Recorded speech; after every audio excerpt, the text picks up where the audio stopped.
আজ 25শে বৈশাখ, বাংলা সাহিত্যের অমর প্রাণপুরুষ বিশ্বকবি রবীন্দ্রনাথ ঠাকুরের জন্মবার্ষিকী।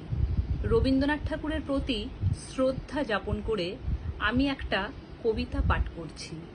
প্রশ্ন: ভগবান, তুমি যুগে যুগে দূত পাঠায়েছ বারে বারে দয়াহীন সংসারে। তারা বলে গেল ক্ষমা করো সবে, বলে গেল ভালোবাসো অন্তর হতে, বিদ্বেষ বিষ্ণাসো। বরণীয় তারা, স্মরণীয় তারা, তবুও বাহির দ্বারে।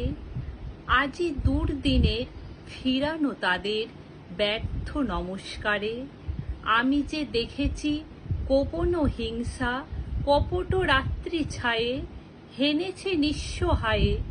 আমি যে দেখেছি প্রতিকারহীন শক্তের অপরাধে, বিচারের বাণী নীরবে নিভৃতে কাঁদে।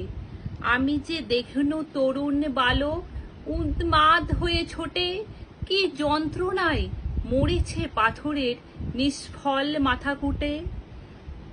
কণ্ঠ আমার রুদ্র আজিকে বাসি সঙ্গীত হারা, অমাবস্যার কারা লুপ্ত করেছে আমার ভুবন দুঃস্বপনের তলে। তাই তো তোমায় সুধায় অশ্রু জলে, যাহারা তোমার বিষায়েছে বায়ু নিভায়েছে তব আলো। তুমি কি তাদের ক্ষমা করিয়াছ? তুমি কি বেসেছ ভালো? নমস্কার।